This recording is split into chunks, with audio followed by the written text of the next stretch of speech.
मोक्षमार्गदाता नमो राजचंद्र प्रभुसार। उर्वशी समूरे वसो सदा परम आधार।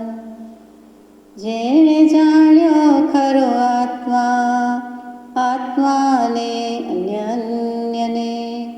अक्षय पूर्ण ज्ञानिते सिद्धने धन्य धन्य छे।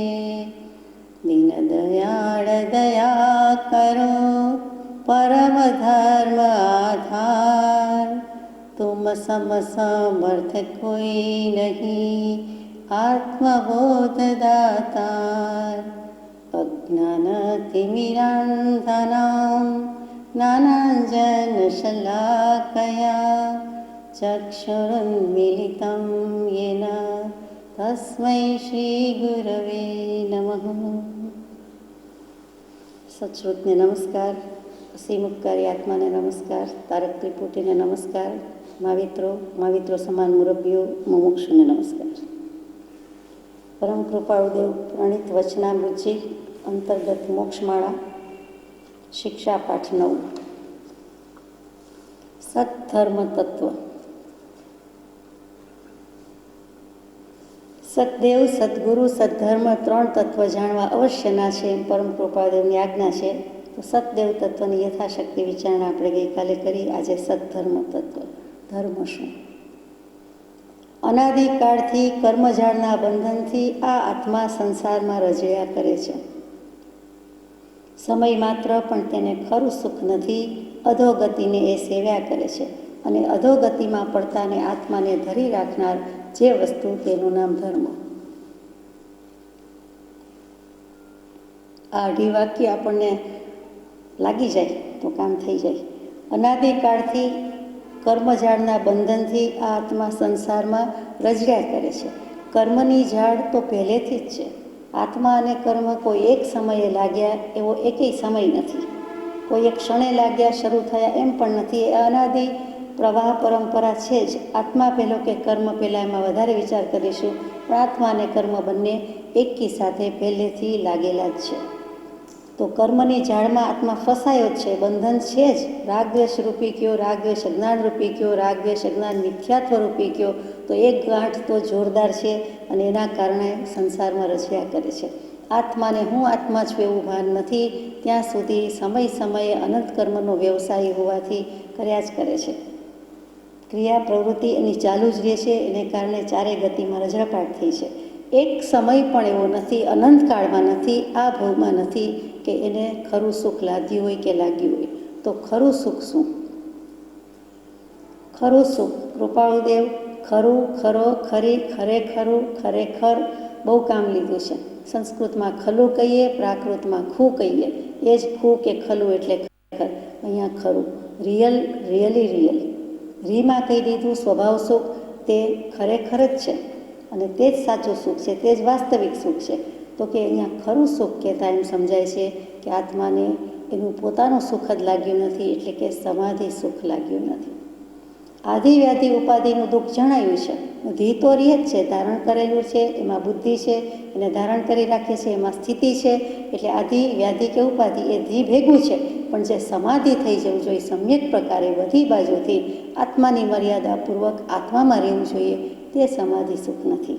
એટલે કે એને એક સમય પણ સમાધિ સુખ લાગ્યું નથી, એક સમય પણ ઉપયોગ શુદ્ધ સમ્યક થયો નથી।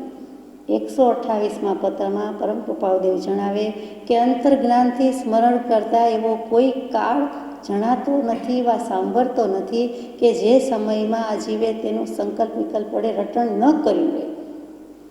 એટલે કે સંકલ્પ વિકલ્પ વડે રટણ કરીને જીવે અસમાધિ, અસ્વસ્થતા, અસ્થિરતા જ રાખી છે, દાખવી છે અને હજુ પણ દાખવે છે। ભૂતકાળ થયો તે થયો, ગયો તે ગયો, પણ હવે શું? તે જ પત્રમાં પરમ કૃપાળુદેવ લખે કે પરિભ્રમણના પ્રત્યાખ્યાન લઈએ તો, પરિભ્રમણ કરવાના પ્રત્યાખ્યાન લઈએ તો પોતે જ જવાબ આપી શક્યા છે કે લઈ શકાય। હવે ભવ જ ન જોઈએ, હવે એક પણ ભવ ન જોઈએ, હવે ભવ પરિભ્રમણ ન જોઈએ, એના જ પચખાણ છે। નાના મોટા પચખાણ ઘણા લીધા, ઘણા કષાય ત્યાગ કર્યા, કાયાકૃશ થાય એવા પણ તપ કર્યા, બાહ્ય અંતર ત્યાગ બંને કર્યા, પણ હવે એક પણ ભવ ન જોઈએ, એક પણ સમયની એક પણ નવી માં ન જોઈએ, હવે ક્યાંય જન્મ લેવો નથી, ઓટોમેટિક માતા પિતા વિના જન્મી જાય એવો પણ એકેય જન્મ ન જોઈએ. એટલે કે સમૂર્છિમ જન્મ નહીં, દેવો નારકોનો ઉપપાત જન્મ પણ નહીં, અને ગર્ભજ જન્મ પણ નહીં, કાંઈ જ જોઈએ નહીં. તો એવું પછખાણ એ લઈ શક્યા. આપણને પણ તે જ બોધ છે કે સમય માત્ર પણ તેને ખરું સુખ નથી, તો એ સુખ જોઈએ છે. કેવી રીતે? અધોગતિને સેવ્યા કરે છે. અધોગતિ કહેતા નરક ગતિ અને તિર્યંજ ગતિ, અને એમાં એ ગયા કર્યો છે, જયા કર્યો છે. તો કે સમાધિ સુખ કે આત્માનું ખરું સુખ કહેતા જ જે કૃપાળદેવે સૌભાગભાઈને પૂછ્યું હતું તે કે સમકિતની ફરસના થઈ ક્યારે ગણાય, તે સમકિતની સ્પર્શના ટચ થયું ક્યારે કહેવાય. અડગું અડગું રહેતું હોય, હાથ વેતમાં લાગતું હોય, પણ ખરેખર સ્પર્શી ગયું, અટકી ગયું, ટચ થઈ ગયું ક્યારે કહેવાય, તો ત્યારે કહે છે તેના જવાબમાં જાય કે આત્માને ખરું સુખ લાગે ત્યારે, એટલે કે આત્મા જ્યારે સ્વભાવના ભાનમાં આવે, આત્માને પોતાના સમાધિ સુખનો, પોતાના ઉપયોગનો અનુભવ થાય ત્યારે કહેવાય કે આત્મા સુખી થયો, આત્માને સ્પર્શના થઈ. શેની સ્પર્શના? આત્મા પરિણત થયો, પોતાની પરિણતિમાં, સ્વપરિણતિમાં, સ્વભાવ પરિણતિમાં પરિણત થયો, પોતાનામાં મગ્ન થયો, પોતાના ઉપયોગનો અનુભવ કર્યો. ઉત્પાદવ્ય દ્રવ્ય તો બોલ્યા, ગણધરે ત્રિપદી આપી દીધી, ભગવાને આપી, ગણધરે ગૂંથી, પણ પછી ધ્રુવતા શું? તો કે પોતાના ધ્રુવ સ્વભાવનો એક સમય પૂરતો પણ અનુભવ, તો ત્યાં આત્માનું સુખ સમાધિ સુખ. એટલે એ સુખ નથી, એટલે રજળપાટ છે. તો ભગવાન કે અધોગતિમાં જતા હતા, એની બદલે અધોગતિ એટલે નરક તિર્યંજ ગતિમાં ન જવા દે અને ધારી રાખે, વસ્તુને કોઈ રીતે ધારી રાખે, ધારણ કરી રાખે, તેનું નામ ધર્મ. એ ધર્મ તત્વ આપણે ઘણી વખત જુદી જુદી રીતે કહીએ છીએ કે વસ્તુનો સ્વભાવ તે તેનો ધર્મ. પછી 10 લક્ષણમાં વાત આવે છે વારંવાર કે ધર્મના 10 લક્ષણ કયો, અંગ કયો, કે તેમાં જ ધર્મ રહેલો છે. તે કે ઉત્તમ ક્ષમા, માર્દવ, આર્જવ, સત્ય, શૌચ, સંયમ, તપ, ત્યાગ, આકિંચન્ય, બ્રહ્મચર્ય, એ પણ ધર્મ છે, ધર્મના અંગ છે. એ વિના ધર્મ કયો જતો નથી. પહેલું જ ક્ષમા મૂક્યું છે. તે પછી રત્નત્રય રૂપ ધર્મ કહીએ, સમ્યક દર્શન, સમ્યક જ્ઞાન, સમ્યક ચારિત્ર, એ ત્રણેય રત્નત્રયની પ્રાપ્તિ, તે પણ ધર્મ છે. આ બધી રીતે ધર્મ મૂક્યો છે. અહીંયા ભગવાનને કેવું છે, ધારી કેવી રીતે રાખે છે, તો કે અધોગતિ અને નરક ગતિને તિર્યંજ ગતિમાં ન જવા દે. એ જ વસ્તુ આપણે ગાઈએ છીએ, શુભ ભાવ વડે મન શુદ્ધ કરો, નવકાર મહાપદને સમરો, સહજાત્મ સ્વરૂપ પદને સમરો. તો ત્યાં શું કહ્યું? તો કે દુર્ગતિ પ્રપતત જંતુન સુધારણા ધર્મ ઉચ્યતે. દુર્ગતિમાં પડતા જીવોને ધરીની જેમ ધારણ કરી રાખે, વચ્ચે અટકાવી રાખે. શું કામ? તો કે આ બધા લક્ષણથી, અંગથી અને આ બધી મર્યાદાથી. અને બીજું કહ્યું કે ધત્તે ચૈતાન, ચિત્તને ધારી રાખે છે, એના ઉપયોગને ધારી રાખે છે. શુભ સ્થાને શુદ્ધમાં નથી ગયો, તો શુભમાં પણ શુદ્ધના લક્ષ્ય જેટલું જેટલું થાય છે, તો કે તે જ શુભ ભાવ વડે. એટલે પરમ કૃપાળદેવે લખ્યું હોવું જોઈએ કે શુભ ભાવ વડે મન શુદ્ધ કરો. શુભથી શુદ્ધ કેવી રીતે થાય? તો કે અશુભને એક બાજુ મૂકો, એ સાઈડ કોરાણે તડકે મૂક્યા, પછી રહ્યું તે શુભ. અને શુદ્ધમાં નથી જવાતું ત્યાં સુધી શુદ્ધના લક્ષ્ય, શુદ્ધના ભાવે જે કંઈ થાય છે તે શુભ ભાવ થઈ જાય છે. શુભ થતાં થતાં એમ ઉપજે મોક્ષ સ્વભાવ, એમ છેદતા શુભાશુભ ભાવો કર્મોને છેદતા મોક્ષ સ્વભાવ, આત્મ સ્વભાવ ઉત્પન્ન થઈ જાય છે, નિષ્પન્ન થઈ જાય છે. એટલે ત્યાં તસ્માત ધર્મ ઇતિ સ્મૃત, તેને ધર્મ કહેવાય છે. હવે ભગવાને આગળ કહ્યું છે કે આ ધર્મ સિવાય બીજો કઈ રીતે કયો છે. વસ્તુનો સ્વભાવ, રત્નત્રય, ધર્મના 10 લક્ષણ અને આ જે ધારી રાખે છે તે ધર્મ. પણ એ સિવાયનો ધર્મ શું? તો કે આપણે જે કહેતા આવ્યા છીએ તે કે આ તો રાજા તરીકે એનો ધર્મ છે, પ્રજા તરીકે એની ફરજ છે, આ તો પત્ની તરીકે ફરજ છે, પતિ તરીકે ફરજ છે, પિતા તરીકે ફરજ છે, માતા તરીકે ફરજ છે. ત્યાં ફરજ કર્તવ્યના ભાવમાં જે આવે છે તે પણ ધર્મ શબ્દનો જ અર્થ છે. ધર્મના અર્થ લઈએ ત્યારે ફરજ પણ થાય, કર્તવ્ય પણ થાય, પુણ્ય પણ થાય, શુભ ભાવ પણ થાય.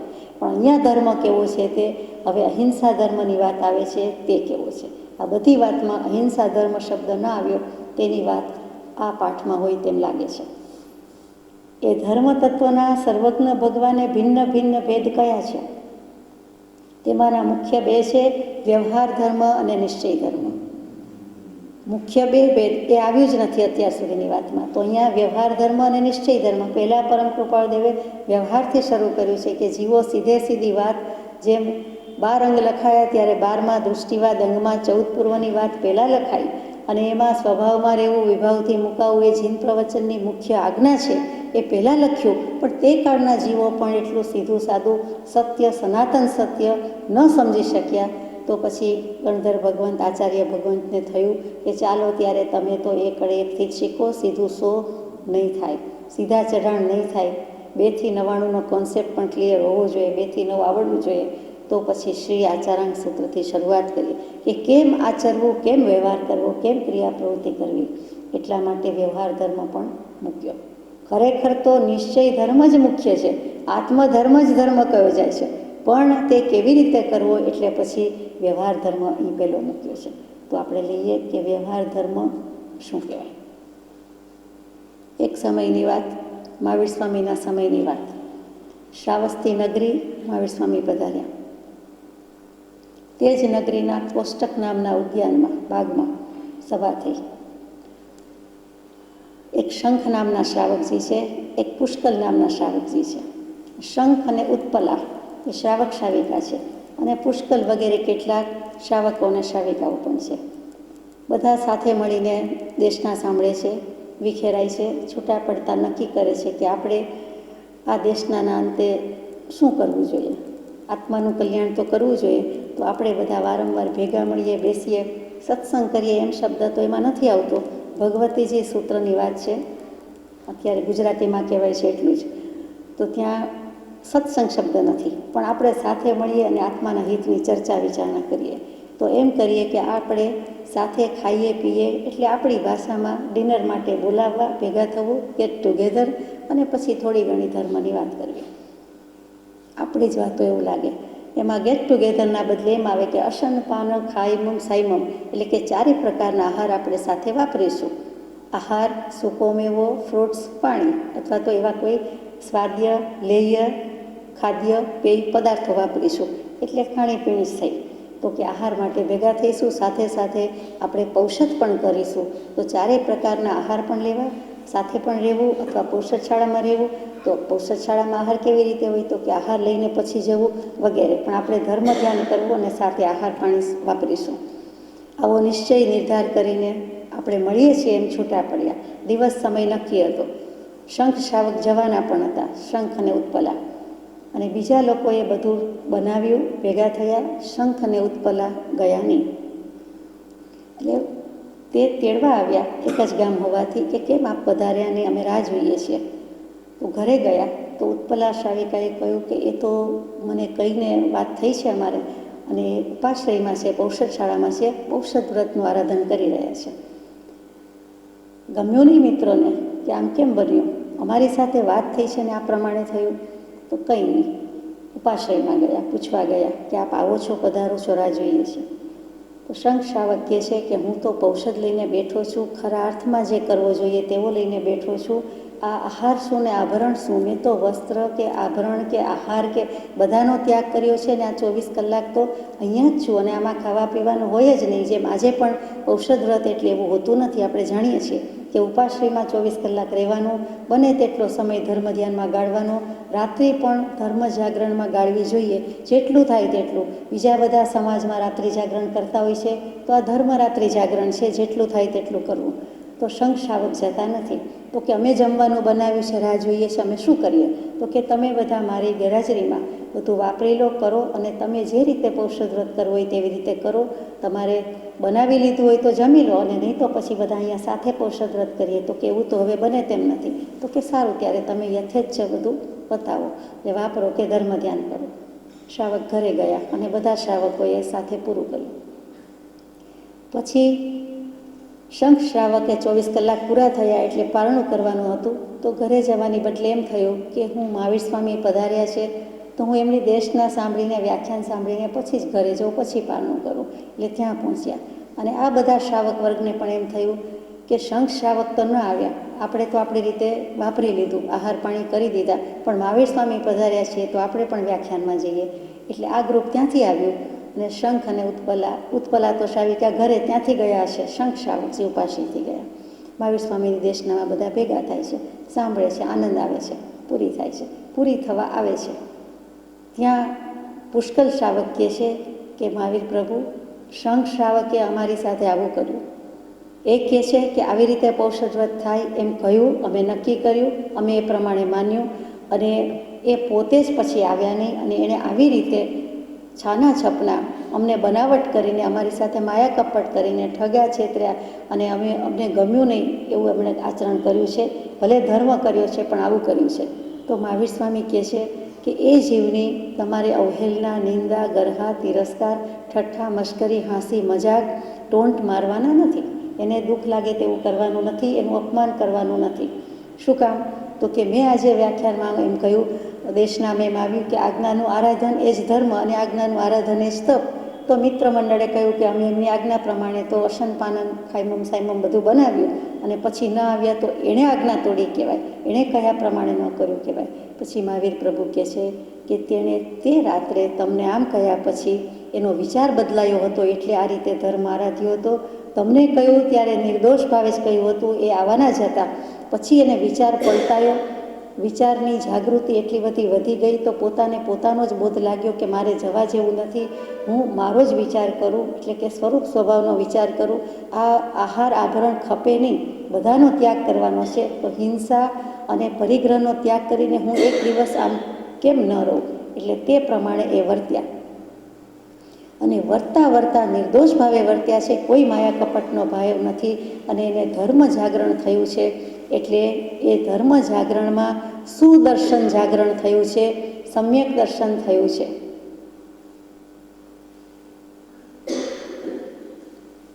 સમ્યક દર્શનની પ્રાપ્તિ થઈ છે. રાત્રિ જાગરણના અંતે જે અનંત કાળના પર્યટનમાં, અનંત ભવમાં જે પ્રાપ્ત કરવું જોઈએ, જે થવું જોઈએ, તે જ તેમને પ્રાપ્ત થયું છે. એટલે એમની જાગૃતિને ધન્યવાદ છે, અભિનંદન છે.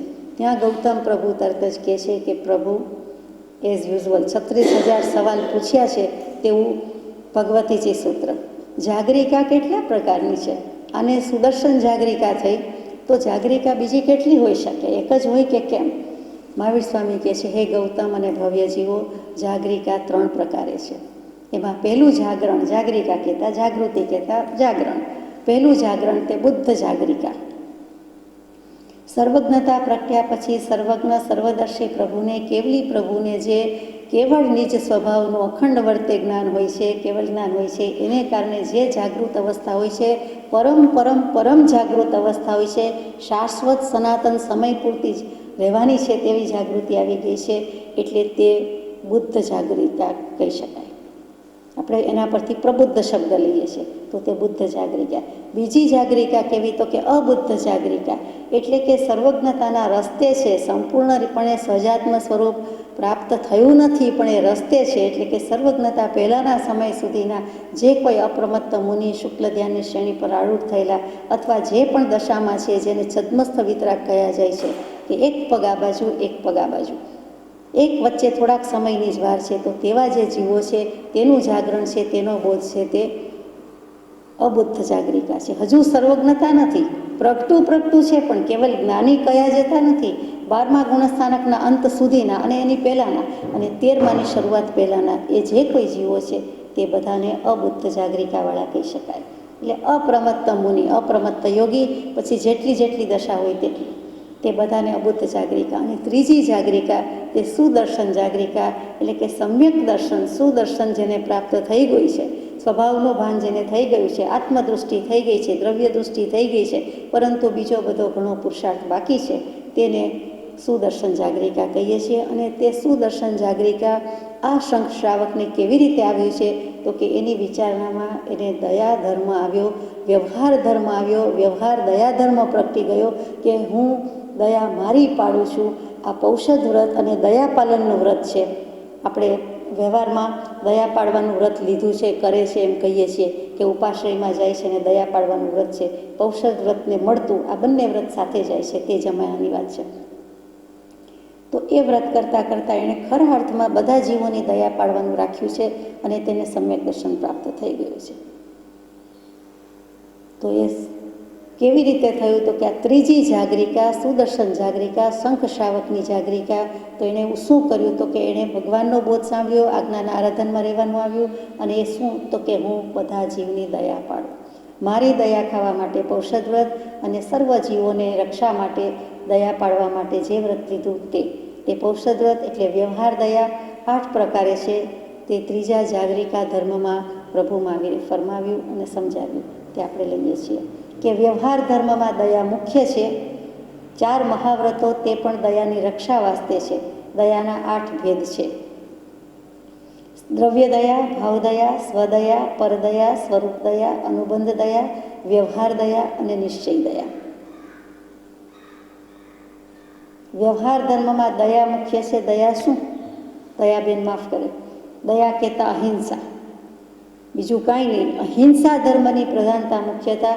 તો 8 રીતે જે શંખ શ્રાવકને ઉહાપો થયો તે 8 દયા અહીંયા ભગવાને મૂકી છે. 4 મહાવ્રત એટલે અહિંસા, સત્ય, અચૌર્ય અને બ્રહ્મચર્ય વ્રત.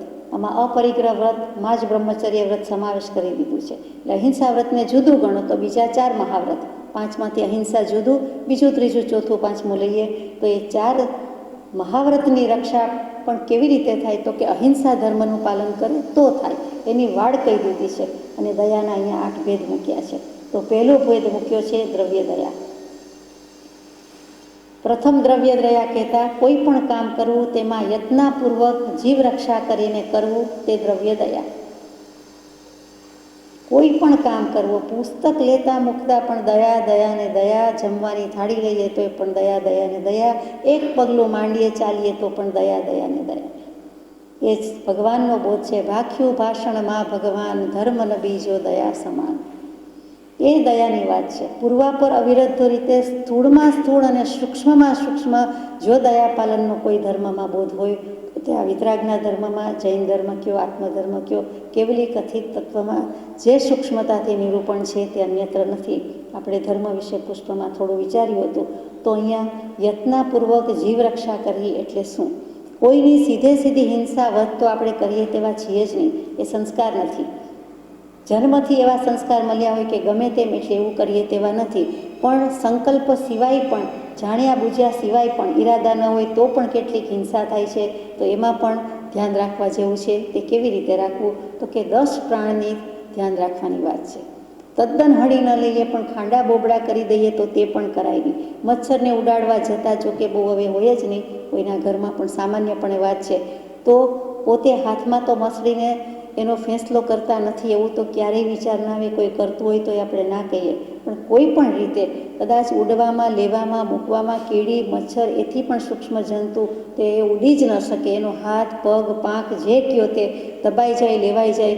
સાવરણીથી, પૂંજણીથી ગમે તેટલું પ્રમાર્જન કરીએ તો પણ થઈ જાય. તો ધ્યાન રાખવા જેવું છે. પોતાના 10 પ્રાણ છે તે લોકોને જેટલા પ્રાણ છે તેટલા. મનુષ્યને વધુમાં વધુ 10 પ્રાણ છે. 5 ઇન્દ્રિયના 5 પ્રાણ, પછી મનોબળ, વચનબળ, કાયબળ, શ્વાસોચ્છ્વાસ અને આયુષ્ય. આ 10 પ્રાણની રક્ષા કરવાની છે. 5 ઇન્દ્રિયના 5 પ્રાણ તે કાયા, જીભ, નાક, આંખ, કાન, પછી મન, વચન, કાયા, પછી શ્વાસોચ્છ્વાસ અને પછી આયુષ્ય. તો 10 પ્રાણ પોતાનાની રક્ષા કરી શકે છે જ્યાં સુધી આયુષ્ય ત્યાં સુધી. બીજા જીવોના 10 પ્રાણમાંથી કોઈને 4 પ્રાણ, કોઈને 5, કોઈને 6, કોઈને 7, કોઈને 8, કોઈને 9 અને કોઈના 10 હોય તો મનુષ્યની રક્ષા કરે તે. તો વધ, બંધન, ફાંસી એ જમાનામાં હતા એવી તો કોઈ જીવ કરી શકે જ નહીં, કરાય નહીં. એ સિવાય પણ સૂક્ષ્મમાં સૂક્ષ્મ રીતે પ્રરૂપણા કરી છે તે કોઈ પણ જીવને રક્ષા કરવી અને યત્નપૂર્વક કરવી. સામાન્યપણે તો કરતા હોઈએ પણ ઉપયોગ રાખવો, લક્ષ્ય રાખવો, સાવધાની રાખવી. બીજી દયા છે ભાવ દયા. બીજા જીવને દુર્ગતિમાં જતા દેખીને અનુકંપા બુદ્ધિથી ઉપદેશ આપવો તે ભાવ દયા. સંસાર સાગરમાં બધાય ડૂબી રહ્યા છે, પણ આપણને એમ થાય કે આપણને કાંઈક સમજ પડે છે કે કાંઈક વિચાર આવે છે કે તરી જવા જેવું છે, આમાં ડૂબવા જેવું કે સંસાર સાગરમાં જ તરતા રહેવું કે ડૂબતા રહેવું કે ચાલુ રહેવું એવું કરવા જેવું નથી. આમાંથી કાંઈક રસ્તો છે, બહાર નીકળવા જેવું છે, કાંઠે પહોંચવા જેવું છે. પાણીમાં ને પાણીમાં ક્યાં સુધી રહેશું એવો વિચાર આવે છે. તો એવો વિચાર આવે અને બીજાને કહીએ તો તે ભાવ દયા છે. સારું જમ્યા હોઈએ, સારી જગ્યાએ જઈ આવ્યા હોય તો આપણે તરત જ કહેવાનું, શેર કરવાનું મન થાય છે કે આપ ચાખી જુઓ, આપને ભાવે એવું છે, આપ લો. આપ જમો તો સારું, આપ ચાખો તો સારું. અમે જઈ આવ્યા, આપ જઈ આવશો, આપને પણ આનંદ આવશે, મજા આવશે, લાભ થશે, એમ જે કહેવામાં આવે છે એવું જ જ્ઞાની ભગવંતને ભાવદયા હોય છે. મુમુક્ષુ જીવને પણ હોઈ શકે છે કે આપણને કાંઈક ભાવતું, ગમતું, ફાવતું થયું, આત્માની વાત સ્પર્શતી થઈ તો બીજા જીવને પણ કૃપાળદેવનું વચનામૃતજી અથવા તો કાંઈક એવું સદવાંચન સત્શાસ્ત્રના બોધથી લાગી જાય તો લાગી જાય. એને પોતાને ભાન થાય કે હું આત્મા છું, દેહ નથી, હું દેહાદી સ્વરૂપ નથી, દેહ સ્ત્રી પુત્રાદી કંઈ પણ મારા નથી, ચકાઈ જીવની રક્ષા કરવી જોઈએ એવો કોઈક બોધ, અહિંસાનો બોધ, અને મૂળ તો પોતાના આત્માના કલ્યાણ કરવાની વાત. તો કે બીજા જીવને દુર્ગતિમાં જતા દેખીને કે અરે આવા કામ કરે એ નરકે જશે, આવા કામ કરે, આવી માયા કપટ કરે આ તિર્યંજ ગતિમાં જશે. બધા તિર્યંજ ગતિના જીવો મોટે ભાગે આડા હોય છે, ગાય, ભેંસ, બકરી, કૂતરા, બિલાડી વગેરે. તો જેટલી આડાઈ, ઊંધાઈ કે અવળચંડાઈ કરી હોય તેટલું જ આડું પરિણામ આવે છે. દેખીતો બોધ છે તો પછી એવું કરવા જેવું નથી. એમ કોઈક પ્રકારની અનુકંપાથી આપણે વાત કરીએ અથવા કોઈ જ્ઞાની ભગવંત આપણને ઉપદેશ આપે તો તે ભાવદયા છે. એટલા માટે આપણે પ્રભુ શ્રીજીને ઘણી જ વાર સ્તવનમાં પદમાં ભાવદયા સાગરથી જ લખતા હોઈએ છીએ, સંબોધતા હોઈએ છીએ, હે ભાવદયા સાગર. કે આપ તો મુનિ હતા, મુનિ થયા, અને પછી ખરા અર્થમાં મુનિ થયા, આત્મજ્ઞાનની પ્રાપ્તિ થઈ તો એ સ્વસ્વરૂપની પ્રાપ્તિ બીજા જીવને પણ મળે. આપને તો આપના જન્મદિવને આત્મસિદ્ધિજીનું દાન મળ્યું, આત્મસિદ્ધિ શાસ્ત્રનું દાન મળ્યું, પણ આપે એ લીધું, ગ્રહ્યું અને બીજાને દીધું, પચાવ્યું, અને પછી બીજાને આપવાને સક્ષમ થયા, સમર્થ થયા, અને અમારા સુધી કે આપણા સુધી આ આત્મસિદ્ધિજી પહોંચી તો એ શ્રેય એમને પણ જાય છે. એ ભાવદયા સાગર, ભાવદયા મને. ત્રીજી દયા છે તે સ્વદયા. આ આત્મા અનાદિકાળથી મિથ્યાત્વથી ગ્રહાયો છે, તત્વ પામતો નથી, જીનાજ્ઞા પાડી શકતો નથી, એમ ચિંતવી ધર્મમાં પ્રવેશ કરવો તે સ્વદયા. કે અરે આ આત્મા અનંતકાળથી રખડે એવું શું કર્યું છે, કેમ સમ્યક દર્શન નથી, કેમ સમ્યક્ત્વ થાય નહીં. મિથ્યાત્વ આપણને કહી જાય તો જ્ઞાની પુરુષો એક રીતે અપશબ્દ કે ગાળ કે અપમાન જ છે. હે ભવ્ય જીવો કે તે સારું લાગે છે, હે મિથ્યાત્વી કે જરાય વાંચવું સાંભળવું ગમતું નથી. તો આપણને મિથ્યા કહી દીધા, નકામા કહી દીધા, નકામાપણામાં રહ્યા, વ્યર્થ સમય ગુમાવીએ છીએ. અથવા તો મિથ જોડવું, to join, two gate involve, તો મેં જે ખોટી વસ્તુ હતી એને મારી માની ખોટી જગ્યાએ બેસી ગયો. દેહ તે મારો નહીં, છતાં દેહ જ ધરવો પડે, અને દેહની જ ક્રિયા, આડપંપાળ, સાર સંભાળ, ઝાડ જંજાળ કરવી પડે, એ તો બને નહીં. મને કંઈક શું વાંધો છે, તો હું મિથ્યાત્વી એ ગમે નહીં. ભલે ગ્રહણ કર્યું છે, હાથમાં લઈને બેઠા છીએ, અને સમ્યક્ત્વ પામ્યા ન હોય, આત્મતત્વ પામ્યા ન હોય, તો પણ એવું શું રહી ગયું છે બાકી, એમ કરીને વિચાર કરે કે હું જીનાજ્ઞા કેમ પાડી શકતો નથી. મારે હવે જીનાજ્ઞા પાળવી છે, અને જીનાજ્ઞા કહેતા જ ધર્મ છે. આજ્ઞાનું આરાધન એ જ ધર્મ, આજ્ઞાનું આરાધન એ જ તપ. તો મારે હવે એવું કાંઈક કરવું છે કે જીન ભગવંતની આજ્ઞા શું છે કમસે કમ વાંચવાનો, વિચારવાનો પુરુષાર્થ તો કરું. અને એમ કરતાં કરતાં કદાચ આચરણમાં પણ આવી જશે. અહિંસા પ્રથમો ધર્મ, તો આચારો અહિંસા પરમો ધર્મ, આચાર પ્રથમો ધર્મ, પરમ ધર્મ. જેટલું અહિંસાને પરમ ધર્મ કહ્યું છે એ અહિંસા ધર્મ આવે ક્યાંથી? કહી તો દીધું તો કે આચારમાં મૂકીએ તો, આચરણ કરીએ તો, એટલે અહિંસા અને આચાર સાથે જ જાય છે. તેનું નામ સ્વદયા. વિચારવાનું છે કે આ જીવે આ ભવમાં બધા જ કામ કર્યા, ઘણા જ કામ કર્યા, અનંત ભવમાં તો બધા જ કામ કરી લીધા છે. હવે મેં મારું કામ કર્યું કે નહીં, કૃતાર્થ થયો કે નહીં, કૃતકૃત્ય થયો કે નહીં. આ ભવે આ દેહે કરવા જેવું કાર્ય તો એક જ છે. લાભ તો એક આત્માને આત્માનો મળી જાય, એક ઉપલબ્ધિ થઈ જાય, એક મહાલાભ થઈ જાય, ધર્મલાભ થઈ જાય, સમ્યક દર્શન થઈ જાય, આત્મજ્ઞાન લઈ લઈએ તે જ. અને તે કરવું તો જ સાચો, તે પોતાની સ્વદયા, એટલે કે સ્વદયાના ભાંગામાં મૂક્યું.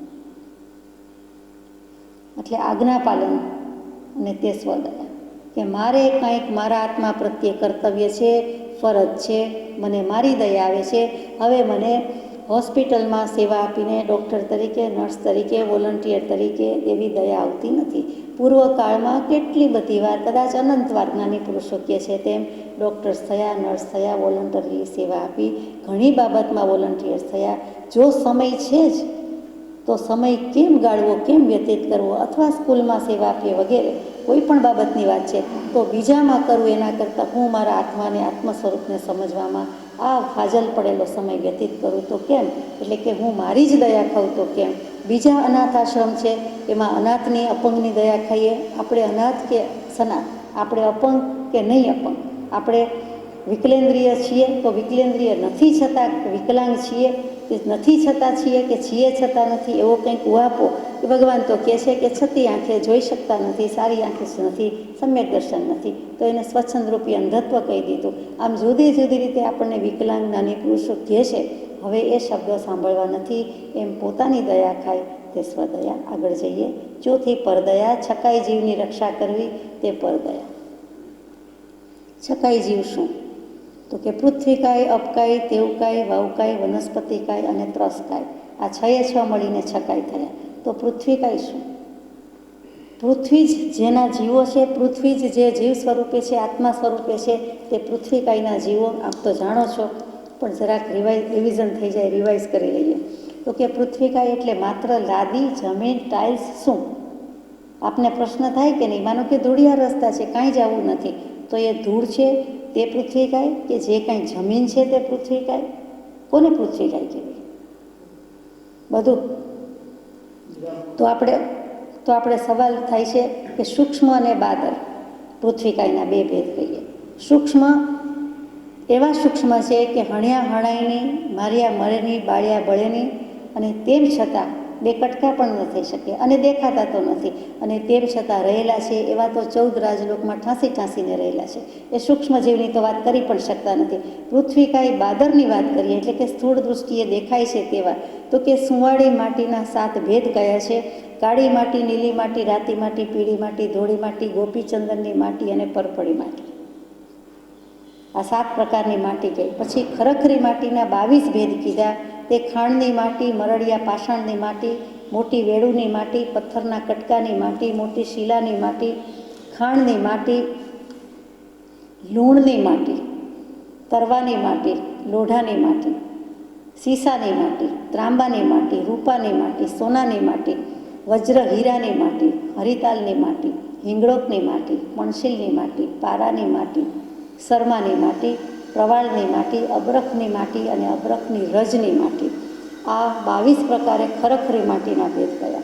7 સુંવાળી માટી, 22 ખરખરી માટી, અને જે રત્ન પહેરીએ છીએ, લઈએ છીએ, લેતી દેતી કરીએ છીએ, મોટે ભાગે તો આભૂષણમાં રાખીએ છીએ, તો એ 18 જાતના રત્ન કયા છે? એથી 19મું રત્ન નથી. જે પૃથ્વીકાયમાં સમાવેશ પામે એવા 18 જાતિના રત્ન છે તે ગોમેદ રત્ન, રૂચક રત્ન, અંક રત્ન, સ્ફટિક રત્ન, લોહિતાલ રત્ન, મરકત રત્ન, પ્રવાળ રત્ન, ભયમૂચક રત્ન, ઇન્દ્રનીલ રત્ન, ચંદ્રનીલ રત્ન, ગેરુટી રત્ન, હંસગર્ભ રત્ન, પોલાક રત્ન, સૌગંધિક રત્ન, ચંદ્રપ્રભ રત્ન, વૈડૂર્ય રત્ન અને જલકાંત મળીને સુલકાંત મળી, એટલે રત્ન જ કયા છે. આ 18 પ્રકારે છે. બધા મળીને પૃથ્વીકાય 47 જાતના કયા? આત્માની અનંત શક્તિના મુખ્ય ભાગ પાડ્યા તે પણ 47, પૃથ્વીકાયના પણ 47 ભેદ પાડ્યા છે. આ 47 જાતની માટી, 47 જાતના રત્ન, બધું થઈને 47 પૃથ્વીકાય. તો એ પૃથ્વીકાયમાં આપણને છકાઈ જીવની રક્ષાનો બોધ છે. મોટે ભાગે જૈનોને જ હીરાની ખાણ, સોનાની ખાણ, અબરખની ખાણ, માર્બલની, આરસની ખાણ, ગ્રેનાઇટની ખાણ હોય છે.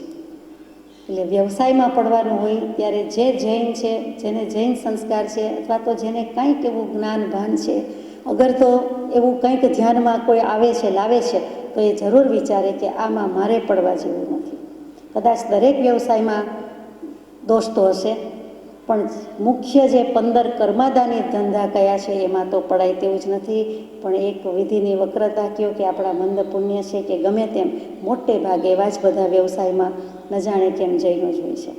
એક દુઃખની, શરમની, ખેદની વાત છે. તો આ પૃથ્વીકાયની વાત હતી. પછી પૃથ્વી જ જેનું શરીર છે તે પૃથ્વીકાય જીવો. જ્યાં પણ ચાલીએ છીએ તે પૃથ્વીકાયના જીવો જ કહેવાય, અને એટલે જ ચાલતા બધી રીતે રક્ષા કરવાની વાત છે. બને તેટલું વજન ઓછું આપીને, બને તેટલું સાચવીને, યત્નાથી ચાલવાની ભગવાનની આજ્ઞા છે. નીચું જોઈને ચાલવાની આજ્ઞા છે. જેટલા જીવની રક્ષા થાય તેટલી આજ્ઞા છે. જીવ દયા પાડવાની આજ્ઞા છે. એ આપણે કેટલે અંશે પાડી શકીએ? તો કે જેટલું થઈ શકે તેટલું. એટલે સ્વદયામાં, છકાઈ જીવમાં પૃથ્વીકાય. પછી અપકાયની વાત આવે. એ શું? અપ પાણી. પાણી જ જેની કાયા છે, પાણી જ જેનું શરીર છે તેવા જીવો. પાણીના એક બિંદુમાં રહેલા 36,450 જીવ, એ તો 50 વર્ષ પહેલાંની શોધ, 60 વર્ષ પહેલાંની શોધ, પણ પછી તો કદાચ વધુ પણ જોયા છે, જે ત્રસ્ત જીવ કહેવાય કે પાણીમાં હાલતા ચાલતા અથવા તો સ્થિર પડેલા દેખાય છે, પણ એ જીવ જુદા, એ ત્રસ્ત જીવ દેખીતી રીતે દેખાયા. જ્યારે કેટલાક તો પાણી જ કાયા છે અને પાણી જ જીવ છે, જે આપણને નરી આંખે દેખાતું નથી. એ પાણી છતાં આપણે ઉપયોગ કરવો જ પડે છે, એને આપણે વાપરીએ છીએ, એટલે કે પીવામાં વાપરીએ છીએ, એટલા જીવને પેટમાં પધરાવીએ છીએ, છતાં છૂટકો નથી, નિરુપાયતા છે, દેહ છે તો પીવું પડે છે. ઓછું પીવાનું આત્માના ડૉક્ટર્સ, ભગવાનની આજ્ઞા એવી છે. દેહના ડૉક્ટર્સ તો હંમેશા એમ કહેવાના કે ડિહાઇડ્રેટ થઈ જાય એટલે થોડું વધારે પાણી પીવાની ટેવ રાખો. બનતું જ આવ્યું છે. તો અહીંયા જે પાણીની વાત હતી, તો અબકાઈની જાત પણ કેટલી છે કે ઠારનું પાણી, હિમનું પાણી, ધુમ્મસનું પાણી, મેઘરવાનું પાણી, તૃણ ઉપર જામી ગયેલું પાણી, કરાનું પાણી, આકાશનું પાણી, ટાઢું પાણી, ઊનું પાણી, ખારું પાણી, ખાટું પાણી, ખારું પાણી એટલે કે સમુદ્રનું પાણી, બધું લખ્યું છે. કૃપાળુદેવે કે ભગવંતે કોઈ વાત બાકી રાખી નથી. પછી મધુર રસવાળું પાણી, અહીંયા નહીં ને બીજા કોઈ જગ્યાએ જન્મ્યા, ઐરાવત ક્ષેત્ર, મહાયુદ્ધ ક્ષેત્ર, તો ત્યાં જે કંઈ હોય, અથવા તો કોઈક દરિયામાં 7 સમુદ્ર પાર, તો કે પેસિફિક ઓશન, એટલાન્ટિક ઓશન, બધાને લઈ લીધા છે. તો મધુર રસ હોય એવું પાણી લઈ લીધું, દૂધ સરખું પાણી એટલે ક્ષીરોદધી સમુદ્ર લઈ લીધો, કાલોદધી સમુદ્ર લઈ લીધો, લવણ સમુદ્ર લઈ લીધો, ઘી સરખું એટલે ઘૃત સમુદ્ર લઈ લીધો છે, શેરડીના રસ સરખું એટલે ઇક્ષુરસ દ્વીપ અને ઉદધી બંને છે, એનું પણ પાણી લઈ લીધું. અને છેલ્લે કહી દીધું કે જે કોઈ બાકી રહી જતું હોય તે સર્વ સરખું કે ન સરખું પાણી. એટલે 17 પ્રકારે અબકાઈની જાત મૂકી છે. કેટલાકને મન થાય કે ઉપરથી આકાશમાંથી હિમ વરસે છે, કરા પડે છે, તો બરફ જેવું લાગે, તો આપણા સીધા મોઢામાં જ લઈએ તો કેમ, અથવા હાથમાં માથા પરથી લઈને કે નીચેથી ઊંચકીને મોઢામાં મૂકવાનું મન કરે. સ્નો પડે તો તે સ્નોનું પાણી પણ આમ આવી ગયું, ફોરા પણ આવી ગયા, બધું આવી ગયું, તો એ બધું પાણી તે પાણી. ઘાસ પર રહેલું ઓસ, ઝાકળ બિંદુ, એ પણ કોઈને એમ થાય કે આ કેવું હોય, ચાખી જોઈએ, તો એ બધું પાણી આવી ગયું, એ અબકાય છે. અને એના પણ ઘણા ભેદ છે, એની પણ રક્ષા કરવી. એના ઉપર ચાલવા જેટલી ધૃષ્ટતા તો બને તો ન જ કરવી. ઠંડુ લાગે છે, સારું લાગે છે, તો ચાલીએ તો સારું, એના પર દબાઈએ ચાલીએ તો જીવ દયા પાડવાની બદલે જીવની હિંસા થઈ જાય છે, એ કરવા જેવું નથી. અગ્નિકાયની વાત છે. અગ્નિકાયમાં પણ ઘણા બધા ભેદ છે. અંગારાનો અગ્નિ, વરહાડનો અગ્નિ, તૂટતી જ્વાળાનો અગ્નિ, અખંડ જ્વાળાનો અગ્નિ, ઉંબાળાનો અગ્નિ, ચકમકનો અગ્નિ, વીજળીનો અગ્નિ, વીજળી નહીં લઈ લીધી, તારાનો અગ્નિ, અરણીનો અગ્નિ, વાંસનો અગ્નિ, કાટકાનો અગ્નિ, અને સૂર્યની સામે કંઈ પણ કાચ મૂકે અને તેમાંથી જે જરે તે અગ્નિ. કેટલાક રમતમાં કરતા હોય છે. દાવાનળનો અગ્નિ અને લીંબાડાનો અગ્નિ, એટલે આમ 14 પ્રકારે અગ્નિકાયના ભેદ મૂક્યા છે. કંઈ બાકી રાખ્યું નથી. આમાં કુકિંગ રેન્જ કે ગેસ કે બધું આવી જાય, એ નથી આવતું એમ નથી. જુદી જુદી રીતે કોઈક શબ્દમાં એ આવી જાય છે, એટલે એને પણ જીવની પણ રક્ષા કરવી. અહીંયા કોની વાત ચાલે છે? પરદયા. જેટલી બની શકે તેટલી, જેટલો વખત વધુ ગેસ વપરાય એટલો વખત ઇકોનોમીની રીતે કોઈ વિચાર કરે, પણ સમયની રીતે અને આ જીવ હિંસા થાય છે એ રીતે વિચાર પણ આવતો નથી. વાયુકાયની પણ ઘણી બધી વાત છે. લીધું જ છે તો લઈએ. બાદર વાયરો, પૂર્વ દિશાનો, પશ્ચિમ દિશાનો, ઉત્તર દિશાનો, દક્ષિણ દિશાનો, ઉર્ધ્વ દિશાનો, અધો દિશાનો, તિર્યક દિશાનો, એવી જ રીતે 4 વિદિશા એટલે 4 ખૂણાનો. પછી વાયુજામી, ઉપકલીય વાયરો, મંડલીય વાયરો, ગુજ વાયરો, જૂજ વાયરો, સંવર્તક વાયરો, ધન વાયરો, તનુ વાયરો અને છેલ્લો શુદ્ધ વાયરો. એવી શુદ્ધ હવા ભાગ્યે જ હોય છે, ભાગ્યે જ હોય. સંવર્તક વાયરો તે પ્રલય થવાનો હોય, 6 આરા અને બીજા 6 આરા, એનો જે વચ્ચેનો ટ્રાન્ઝિશન પીરિયડ છે ત્યારે જ એ પ્રલય સંવર્તક વાયરો વાય છે, અને તે વખતનું નામ તે સંવર્તક વાયરો, બાકી એ હોઈ શકતો નથી. એ કાળચક્રના પરિવર્તન વખતનો સમય છે અને ત્યારે છે. એટલે જ્ઞાની પુરુષે એકેય વાયુકાય પણ બાકી રાખ્યા નથી. આ પ્રમાણે 17 પ્રકારના વાયુકાય છે. વનસ્પતિકાયમાં ઘણું બધું છે, એટલે શું કહેવું ને શું નહીં એ કોઈ સર્વજીવની રક્ષાના પાઠ વખતે આપણે વધારે વિચારીશું. પણ આપ જાણો છો કે વૃક્ષ, વેલી, ફળ, ફૂલથી માંડીને બધું જ, અને મુખ્ય એમાં કંદમૂળ, તે બધાની રક્ષા કરવાની વાત છે. એનું ભક્ષણ તો કરવાની આજ્ઞા હોઈ શકે જ નહીં, છે જ નહીં, ક્યારેય નહોતી, આજે નથી. જૈન ધર્મમાં પણ નથી, એના શાસ્ત્રોમાં નથી, હિન્દુ શાસ્ત્રોમાં પણ નથી. આ તો ઋષભદેવ ભગવંત વખતે જેમણે દીક્ષા લીધી અને ગોચરી ન મળી, નિર્દોષ આહાર પાણી ન મળ્યા, દરમિયાનમાં ધીરજ ખૂટી ગઈ. એટલે કેટલાક એ જ મુનિમાંથી ઋષિ બન્યા, તાપસ બન્યા, સંન્યાસી બન્યા અને એમણે જે કંઈ વૃક્ષ ઉપર આવે તે બોર દેખાય, જામફળ દેખાય, શેરડી દેખાય તો ચાલો આપણે વાપરીએ એમ કરીને એમણે પેટ ભર્યું. આજે જો મુમુક્ષુ સમજે એને પણ મન થઈ જાય તો એ વખતે એ તો ભૂખ્યા હોય અને મન થાય એમાં નવાય નહીં, તો કે આ શુચતો આહાર છે એમાંથી એ શરૂઆત થઈ અને કેટલાક કંદ મૂળ વગેરેનું ભક્ષણ શરૂ થયું. ત્યારથી ચાલ્યું આવ્યું છે. હકીકતમાં એ આજ્ઞા નથી, કેમ કે એક સોયની અણી જેટલા જગ્યામાં અનંત જીવો રહેલા છે. એટલી જો સર્વજ્ઞના જ્ઞાન પર, તત્વો ઉપર આપણને શ્રદ્ધા હોય તો આપણે ખાઈ ન શકીએ, વાપરી ન શકીએ, દેખીતી વાત છે. કરવું જ પડે તો નિરૂપાયતા છે અને બીજા જીવ પણ સમજે તો કહેવા જેવું છે અને તો વધુ દોષમાં પડવા જેવું નથી. આ જીવદયા આ તો પાડી શકાય તેવી છે. પછી ત્રસકાયમાં 2 ઇન્દ્રિય, તેન્દ્રિય, ચૌરેન્દ્રિય અને પંચેન્દ્રિય આવ્યા. હાલતા ચાલતા જે કોઈ જીવ દેખાય છે, માખી મચ્છરથી માંડીને બધા જ, કીડીનો ઉપદ્રવ હોય, વંદાનો ઉપદ્રવ હોય અને કોઈ જીવ હિંસા કરી નાખે તો એ ક્ષમ્ય નથી. બને તેટલો ઉપયોગ સાવધાની લક્ષ રાખવાનું છે. 5મી સ્વરૂપ દયા. સૂક્ષ્મ વિવેકથી સ્વરૂપ વિચારણા કરવી તે સ્વરૂપ દયા. આ દયા જ જીવને ના આવી. કૃપાળદેવ લખી નાખે કે અરે રે, જીવને મહાત્મા પ્રત્યે જ મોહ ન થયો, દુનિયા આખી ઉપર મોહ કર્યો, દુનિયાના બધા પાત્રો ઉપર મોહ કર્યો, સત્પુરુષ પ્રત્યે પ્રેમ ના આવ્યો, મહાત્મા પ્રત્યે જ મોહ ના આવ્યો, સ્નેહ ના આવ્યો. કેવું લાગ્યું હશે કૃપાળદેવને ત્યારે લખ્યું. તો એવી રીતે જીવે સ્વરૂપ જ ની દયા જ ખાધી નથી. હું કોણ, મારું રૂપ શું, મારો આકાર શું, મારો દેખાવ શું, મારો ભાવ શું, મારી દૃષ્ટિ શું, હું કેવો લાગુ છું, હું ક્યાંથી આવ્યો છું, એના જ વિચાર ન કર્યા, બાહ્ય કર્યા.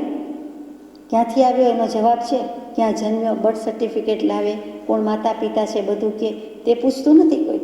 અને પછી બાહ્ય દેખાવમાં પણ કેવા કેવી કેવું એ પણ કર્યું, પણ નથી કર્યું તે હું કોણ છું, ક્યાંથી થયો, શું સ્વરૂપ છે મારું ખરું. કોના સંબંધે વળગણા છે રાખું કે એ પરહરું, એના વિચાર વિવેકપૂર્વક શાંત ભાવે જો કર્યા તો સર્વ આત્મિક જ્ઞાનના સિદ્ધાંત તત્વ અનુભવ્યા. તો ત્યાં સ્વરૂપ દયા ખાવાની વાત આવી કે હું કોણ. એટલે તરત જ આવે કે આ નામ, ઠામ, ગામ કાંઈ 3 લોકમાં શાશ્વત રહેવાના છે એમ તો છે નહીં. હું એક વસ્તુ, એક આત્મા, બાકી તો કાંઈ છે નહીં. ભલી વાત, બીજું બધું તો છે તે પર પદાર્થ છે. તો શાશ્વત સનાતન વસ્તુ, ધ્રુવ વસ્તુ તો એક આત્મા જ છે ને, એનો જ સ્વભાવ છે. એટલે ત્યાં જઈને ખરેખર એમ થાય કે આ ભાવમાં થોડી જ વર્ષની સગાઈ છે. આ જ મા બાપ તો કોઈ વખત પહેલાં મા બાપ નહોતા અને પહેલાં બાળકો નહોતા, એમ તો બને નહીં. અનંતકાળમાં બધું હતું, બધાને રઝળતા મૂક્યા છે. બ્રહ્મચારીજી લખે છે કે અનંત ભૂત ભવે થયા કોણ નિજ મા બાપ, તો પર જીવને હણતા સ્વજન હણ્યાનું પાપ. કોઈને કોઈ ભાવમાં તો આપણા સગાવાલાએ હતા જ. એવી જ રીતે જીવજંતુની વાત હોય કે મનુષ્યની વાત હોય, આપણા સર્કલની વાત હોય, તો એ બધા જ આપણી સમસ્ત સૃષ્ટિ જ આપણી છે. તો એમાં કોઈ જીવને હણવાનું આવે જ નહીં, કોઈ જીવને દુભવવાનું પણ આવે નહીં. એટલે ત્યાં અહિંસાનું સૂક્ષ્મમાં સૂક્ષ્મ અને વિશાળ સ્વરૂપ મૂકી દીધું છે. આપણને જો મર કહે તો પણ બહુ દુઃખ થાય, તો બીજા જીવ મારતા કેમ તું નહીં અચકાય. મર કહે તોય ખરાબ લાગે છે, જતો રે જતી રે કે તો ખરાબ લાગે, મરી જા કહે તો ખરાબ લાગે. આઘા જાવ એમ કહેવા માટે અહીંથી મરને એટલે કે અહીંથી દૂર જાને. આપણને તો લગભગ આવી ભાષા પ્રયોગની ટેવ નથી, પણ સાંભળવા મળે ત્યારે પણ દુઃખ થાય કે જીવ કેવા બાંધી દે છે. તો આપણે આ કરી શકીએ નહીં. આ છકાઈ જીવની રક્ષા. પછી સ્વરૂપ દયા છે કે દ્રવ્યથી શું, ક્ષેત્રથી શું, કાળથી શું અને ભાવથી શું. દ્રવ્યથી હું એક છું. 2 જીવ સાથે કદાચ જન્મ્યા હોય તો પણ દરેકની આઈડેન્ટિટી જુદી છે. જોડકું એમ કહી શકે બંને જીવ કે અમે જુદા છીએ, એટલે હું એક છું, દ્રવ્યથી એક છું. ક્ષેત્રથી તો કે હું ક્યાં રહું છું, આ ગામમાં, આ દેશમાં, આ જગ્યાએ, ડાબી બાજુ, જમણી બાજુ, પણ ખરેખર ક્યાં રહું છું તો કે અસંખ્યાત પ્રદેશમાં વસું છું, બાકી રહેતો નથી. સિદ્ધ ભગવાન છે તે પણ ક્યાં રહે છે, સિદ્ધશિલા પર એમ દેખીતી રીતે કહ્યું જાય છે, ખરેખર તો તેમના અસંખ્યાત પ્રદેશમાં જ છે, આત્મપ્રદેશમાં જ છે. આત્માનું અસ્તિત્વ તો રહે જ છે. એટલે દ્રવ્યથી, ક્ષેત્રથી, કાળથી શું તો કે સમયે પર્યાય થયા કરે છે, એટલે સ્વપર્યાય પરિણામી શું. દ્રવ્યથી, ક્ષેત્રથી, કાળથી સમયની પલટન છે. દરેક દ્રવ્યનું પરિણમન ચાલુ છે, પણ બીજા અચેતન દ્રવ્ય છે, મારે એનું કામ નથી, એ એનું કામ કરે છે, મને આડા આવતાય નથી, આડા આવે છે. આવે છે માનું છું એ ભૂલ છે. કયું? તો કે પરદ્રવ્ય, પૂતગલ દ્રવ્ય, અજીવ દ્રવ્ય. તો કે જડ દ્રવ્ય ચેતન ને નુકસાન કરી જાય. તો કે ચેતન શું કામ નુકસાન પામે? જળ તો ગમે તેટલું હેરાન કરે, દેહ ગમે તેટલું હેરાન કરે, પર પૂતગલ તે પર પૂતગલ, અનિત્ય વસ્તુ તે અનિત્ય વસ્તુ. આ વસ્તુ પોતે કહેતી નથી કે તમે મને ગમાડો, તમે મને ન ગમાડો. અગરબત્તી કહેવા આવતી નથી હું સારી છું કે ખરાબ, સારું જલું છું કે ખરાબ જલું છું, સારી સુગંધ છે કે ખરાબ. તો ભાવ કોણ કરે છે? ચેતન દ્રવ્ય. તો પોતે ભાવ કરીને બગાડે છે, બોલાવે છે. તો એ વાંક કોનો થયો? ચેતન. જળ ભાવે પરિણમે, ચેતન ચેતન. ચેતન ભાવે પરિણમવું જોઈએ. કોઈ પલટે નહીં, છોડી આપ સ્વભાવ. તો કાળથી સ્વપર્યાય પરિણામી સમયનું નર્તન છે, પરિવર્તન છે. અને હું પણ એક સમયે જીવી શકું છું. એક સમયે આત્માને એક જ ઉપયોગ હોય અને એક જ ભાવ, એક જ વસ્તુ. એમ લાગે કે હું બધું સાથે કરું છું, પણ એમ નથી. દ્રવ્ય, ક્ષેત્ર, કાળ અને ભાવની વાત પણ સાથે આવી કે હું કોના વિચાર કરું છું અને શા માટે કરું છું, અથવા વિકલ્પ કરું છું, અગર ચિંતા કરું છું, અગર દયા ખાઉં છું, મારી કરું છું કે બીજાની કરું છું. મને તો મારા એક ભાવની જ છૂટ છે, મારા ભાવ કરવાની જ છૂટ છે, આત્મા સંબંધી ભાવ કરવાની છૂટ છે. બીજાના વિચાર, બીજા દ્રવ્યનું ગ્રહણ, બીજાના ભાવનું ગ્રહણ, તો ભગવંતે આપણને ચોર કહ્યા કે સ્વદ્રવ્ય, ક્ષેત્ર, કાળ, ભાવમાં રહેતો નથી. પરદ્રવ્ય, પૂતગલમાં જવાની કોઈ હા પાડી છે? પરદ્રવ્ય અને પરભાવનું ગ્રહણ કર્યું જ શું કામ? જેને સરવાળો મૂક્યો વિભાવ કહીએ છીએ તે. તો વિભાવમાં ગયો શું કામ? સ્વભાવ તો હતો જ છે જ. ભાન નહોતું તો સદગુરુના ઉપદેશથી આવ્યું અપૂર્વ ભાન તો કરાવે છે કૃપાળુદેવ અને જ્ઞાની પુરુષો અને શાસ્ત્રો. તો પછી એ ભાનના આધારે આપણે ભાવ ભાષણમાં કેમ ના આવીએ? એવી કંઈક વિચારણા. તો તે સ્વરૂપ દયા છે. આગળ જઈએ. છઠ્ઠી અનુબંધ દયા. ગુરુ કે શિક્ષક શિષ્યને કડવા કથનથી ઉપદેશ આપે એ દેખાવમાં તો અયોગ્ય લાગે છે, પરંતુ પરિણામે કરુણાનું કારણ છે. એનું નામ અનુબંધ દયા. ગુરુ શિષ્યના સંબંધની વાત આવી, અથવા તો ક્યાંય પણ આવી. ગુરુ શિષ્ય એટલે રીતસરનો સંબંધ હોય એમ નથી. બે વ્યક્તિ જતી હોય, એકને ખબર હોય એક વસ્તુની, બીજાને ન હોય, તો તે સમય પૂરતો જેને ખબર છે તે ગુરુ છે, ખબર નથી તે શિષ્ય છે, એમ પણ મૂલવી શકાય. તો ગુરુ શિષ્યના સંબંધની વાતમાં પણ ખરેખર સદગુરુ સત્શિષ્યની વાત લઈએ તો અનુબંધ દયા. અનુબંધ કહેતા જ પરિણામ, ફળ, પાછળ પરિણામે દયા સ્વરૂપ છે ને. દેખીતી રીતે કડવું લાગે છે, ખારું લાગે છે, સાંભળવું ગમતું નથી, પણ પરિણામે શું છે? તો કે દયા છે, કરુણા છે, જ્ઞાની પુરુષની કરુણા છે. પ્રજ્ઞાબોધમાં બ્રહ્મચારીજી મૂકે છે, બહુ સુંદર મૂક્યું છે.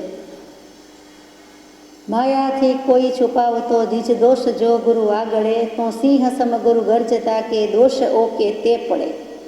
જો માયા કપટથી કંઈક દોષ છુપાવ્યા હોય તો તે ગુરુ પાસે જતા સિંહની સમ ગુરુ ગરજે છે અને તરત જ શિષ્ય એનો દોષ છે તે ઓકી નાખે છે, ઓકી શકે છે. દેખીતી રીતે સિંહ ગર્જના કરે તે સારું લાગતું નથી. સિંહ ગર્જના બોલવું ગમતું નથી. ને ત્રાડ પાડીને કહે છે, ધમકાવીને કહે છે, ધડુકીને કહે છે. ધમકી ગણે ના કોઈ તો ગુરુ આમ ધડુકીને કહે, દેખાડતો નહીં મુખ તારું મલિન માયા જોગ રહે. તારું મોઢું બતાવતો નહીં, જાત જતો રહે, અથવા તો જાવ ચાલ્યા જવો.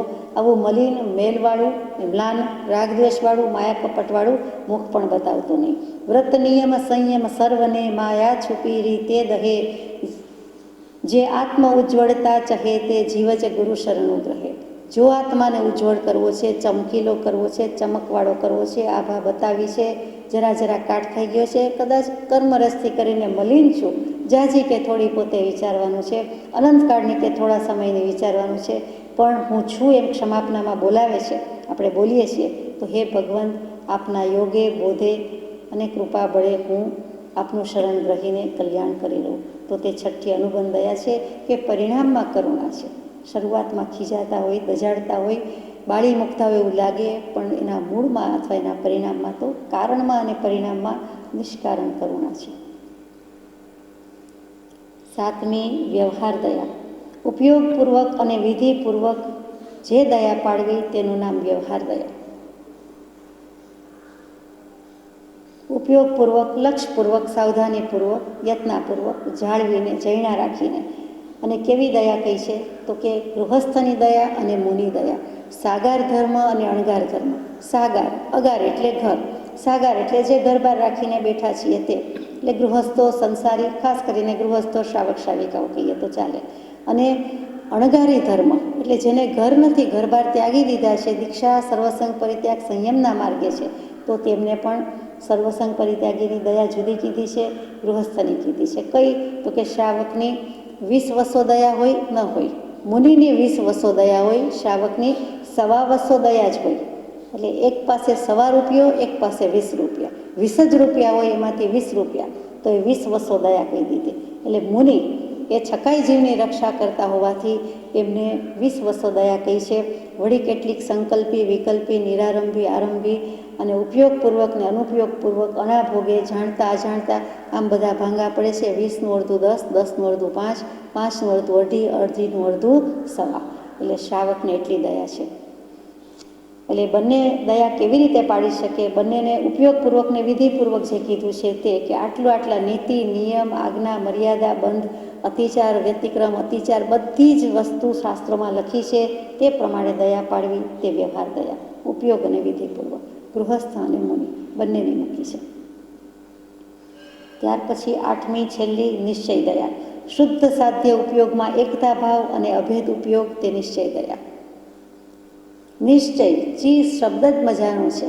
ચિનોતી, ચિન્વંતી, નિતાંતયા ચિનોતી ઇતિ નિશ્ચય. ચી ચણોઠી શબ્દ, ભેગું કરે છે, એકઠું કરે છે. અને નિતાંતપણે, હવે બધું ભેગું એકઠું કરીને શું? તો કે ચૈતન્ય કહીએ, ચિત્તી કહીએ, ઉપયોગ કહીએ. જ્ઞાન દર્શન ગુણ છે, જ્ઞાન દર્શન ઉપયોગ છે. એ ગુણની જ પર્યાય છે, તે ઉપયોગ છે. એટલે જ્ઞાન દર્શનમાં બધું આવી ગયું. તે જ્ઞાન દર્શન ધરાવે છે તે ચૈતન્ય. જ્ઞાન દર્શન ગુણ કયો કે જ્ઞાન દર્શન ઉપયોગ કયો, એ ચી ઉપરથી ચિત્તી, ચેતના, ચૈતન્ય. તો અહીંયા મૂકી દીધું છે નિશ્ચય દયા. તો આત્મા થઈને રહે તે દયા. કેવી રીતે? શુદ્ધ સાધ્ય ઉપયોગમાં એકતા ભાવ. પોતાની પાસે ઉપયોગ તો છે જ, ઉપયોગ વિનાનો તો જીવ હોઈ શકે જ નહીં. જીવનું લક્ષણ જ ઉપયોગ છે. તો પછી કેમ અશુદ્ધમાં જાય છે? અશુભ શું કામ કરે છે? શુભ શું કામ કરે છે? તો કે અશુદ્ધ ઉપયોગ પણ ન કરવો અને શુભ પણ ન કરવો, અશુભ પણ ન કરવો. એટલે શું થયું? શુદ્ધ. જે છીએ તે રહીએ, જેમ છીએ તેમ રહીએ, છે તે પામીએ. કૃપાળુદેવ લખે, છીએ તે પામીએ, જે છે તે છે. મન જેને મનન કરી શકતું નથી, વિચાર જેને કહી શકતું નથી, પણ જે છે તે છે. જેને તે એટલે જિજ્ઞાસા. કોણ? શું? તો કે આત્મા. હું આત્મા અને આત્મતત્વ. તો જે છે એને જેમ છે તેમ રાખો. એટલે કે એકેય ભાવ ન કરો, એકેય વિભાવ ન કરો, તો રહે ક્યાં? સ્વભાવમાં ને વિભાવમાં તો જાય નહીં. એટલે શુદ્ધ સ્વભાવમાં, શુદ્ધ ઉપયોગમાં રહીએ. એટલે સાધ્ય, સાધી લેવા જેવો જે ઉપયોગ છે તે, અનુભવી લેવા જેવો જે છે તે ઉપયોગ તો છે જ, એના અનુભવમાં નથી રહેતો. ઉપયોગના ઉપયોગ વિના ચાલે છે એ કંઈ પ્રવર્તન નથી આપણું. સાકરમાં મીઠાશ છે, મીઠામાં ખારાશ છે, એ જાણ્યું અને તે પ્રમાણે આપણે વાપરીએ છીએ, ઉપયોગ કરીએ છીએ. તો એ આપણો ઉપયોગ અને એનો ઉપયોગ એ તો આવ્યું છે. એનું લક્ષણ ગુણ જાણીને કર્યું. આત્મા પોતાનો ઉપયોગ, પોતાનું લક્ષણ છે, એ સાધ્ય છે, કરવા જેવું છે. એમાં એકતા ભાવ કહેતા બીજું કાંઈ નથી. પણ સ્વરૂપમાં કોઈ ભેદ નથી. પ્રભુ પ્રભુ દોહરા ગાઈએ છીએ, એમાં છેલ્લે કહીએ છીએ કે છેલ્લી ગાથામાં, સદગુરુ સંત સ્વરૂપ તુજ એ દૃઢતા કરી દેશ. તારા સ્વરૂપમાં અને મારા સ્વરૂપમાં, હે સદગુરુ, હે સત્પુરુષ, હે શુદ્ધ જ્ઞાની ભગવંત, હે પરમાત્મા, કોઈ ભેદ નથી. નિશ્ચય દયા છે, નિશ્ચયથી કોઈ ભેદ નથી. પહેલું તો લક્ષ્ય થવાને તેનો કયા શાસ્ત્ર સુખદાય એ થવું જોઈએ કે વાસ્તવમાં એ પરમાત્મા ચોક્કસ એના સમયના એમને નમસ્કાર છે, પણ એમાં ને આપણામાં કોઈ ભેદ નથી. એમની પાસે જે શક્તિ હતી એ એમણે વ્યક્ત કરી, પ્રગટાવી, એક્સપ્રેસ કરી, રિયલાઇઝ કરી,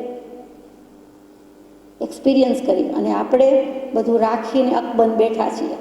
પછી કરશું, પછી કામ આવશે, પછી વાપરશું, એટલો જ ફરક છે, બાકી કાંઈ નથી. તો તે એકતા ભાવ કે કોઈ ભેદ નથી, એટલો પહેલાં આપણને લક્ષ થઈ જવો જોઈએ, પ્રતીતિ આવી જવી જોઈએ કે એમાં કોઈ ભેદ નથી. તમારા દ્રવ્ય ક્ષેત્ર કાળભાવ તેવા જ અમારા દ્રવ્ય ક્ષેત્ર કાળભાવ, તમારા જુદા, અમારા જુદા, પણ જે તમે સાધ્યું છે એ જ હું સાધી લઉં. તમે ઉપયોગની શુદ્ધતા આવી, શુદ્ધ ઉપયોગ સાધી લીધો, અમે પણ શુદ્ધ ઉપયોગ સાધી લઈશું, એટલે બિલકુલ સરખા થઈશું.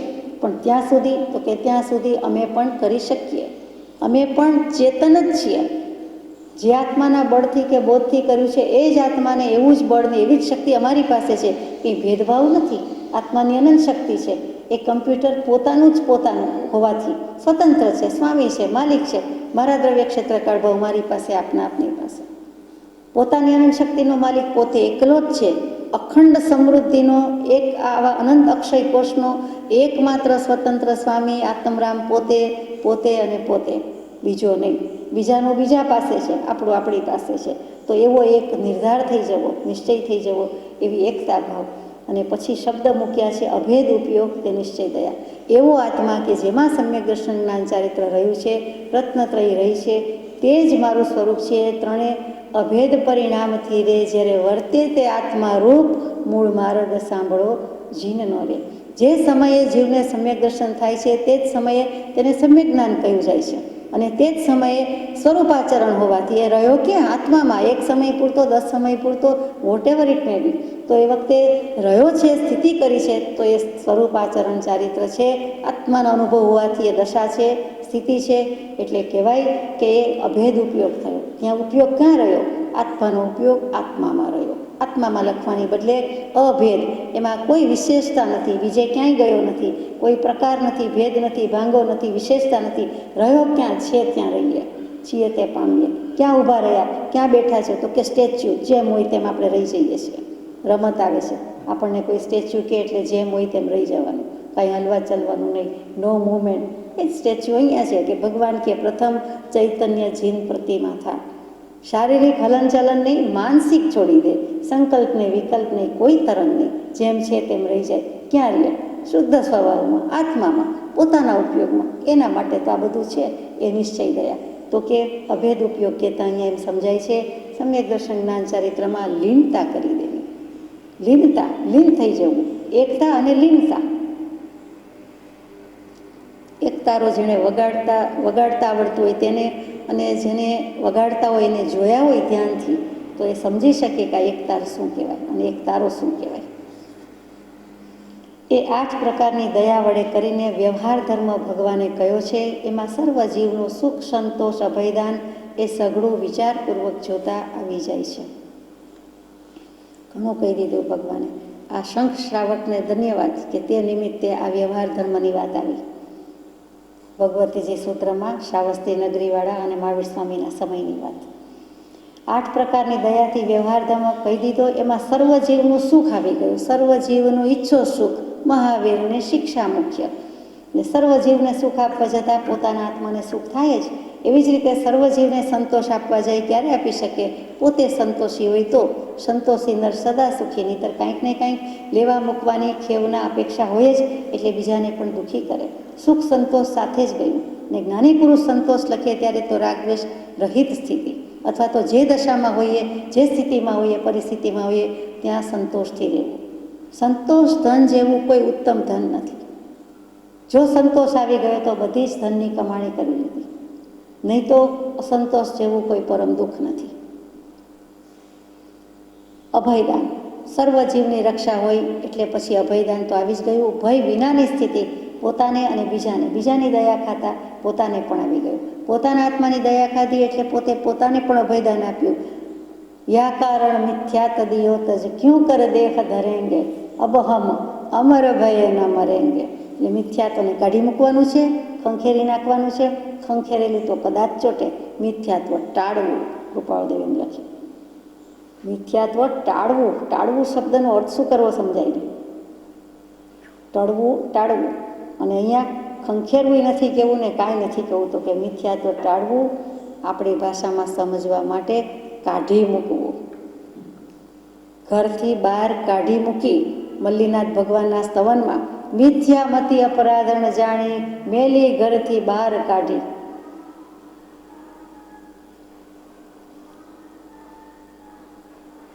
બીજો નિશ્ચય ધર્મ, આ વ્યવહાર દયાની વાત હતી. હવે નિશ્ચય ધર્મમાં મૂકે છે પોતાના સ્વરૂપની ભ્રમણા ટાળવી, આત્માને આત્મભાવે ઓળખવો. આ સંસાર તે મારો નથી, હું એથી ભિન્ન પરમ અસંગ સિદ્ધ સદૃશ શુદ્ધ આત્મા છું, એવી આત્મ સ્વભાવ વર્તના તે નિશ્ચય ધર્મ છે. હું દેહાદિક સ્વરૂપ નથી, દેહ સ્ત્રી પુત્રાદિક કાંઈ પણ મારા નથી. શુદ્ધ ચૈતન્ય અવિનાશી એવો હું આત્મા છું. એમ આત્મભાવના કરતાં રાગ દ્વેષનો ક્ષય થાય. તે 692માં પત્રનો બોધ આ 16-17 વર્ષના પરમ કૃપાળુદેવ અહીંયા જ આપી દે છે. સ્વરૂપની ભ્રમણા ટાળવી, ભ્રાંતિ ટાળવી. ભ્રમણા કહેતા ભ્રાંતિ, ભય, ખોટું માન્યું છે તે કાઢી નાખવું, આત્માને આત્મભાવે ઓળખવો, અને તે જ બોધ મૂક્યો છે. જેમાં કોઈ પ્રાણીનો દુઃખ, અહિત કે અસંતોષ રહ્યા છે ત્યાં દયા નથી, અને દયા નથી ત્યાં ધર્મ નથી. અર્હત ભગવાનના કહેલા ધર્મ તત્વથી સર્વ પ્રાણી અભય થાય છે. એટલે કે પરિણામની અસ્થિરતા એ ભય, પરિણામની ચંચળતા એ ભય, અને અભય કહેતા પરિણામની સ્થિરતા. અને પરિણામની સ્થિરતા માટે તો અભયદાનની બોધ આપ્યો છે, દયાની વાત મૂકી છે. છેલ્લે અહિંસા એ તો ધર્મ છે ને ધર્મ હિંસા માં કદી. પશ્ચિમ દિશે ઉગે રવિ, પૃથ્વી ભલે ઊંધી પડે. છો અગ્નિથી શીત વ્યાપતી, સાપના મુખમાં અમૃત વસે. ભલે ભલે મેરુ પર્વત ચડે, ન ધર્મ હિંસા માં મળે, ન ધર્મ હિંસા માં મળે. અતિશય અશક્ય ગણાતી વસ્તુ કદાચ શક્ય હોય, પણ ધર્મ તો અહિંસા સિવાય છે જ નહીં. અહિંસા પરમો ધર્મ. અહિંસા ખલુ ભૂતાનામ જગતિ વિદિતમ, બ્રહ્મ પરમમ બ્રહ્મ પરમમ. સજાત્મ સ્વરૂપ પરમ સુખ.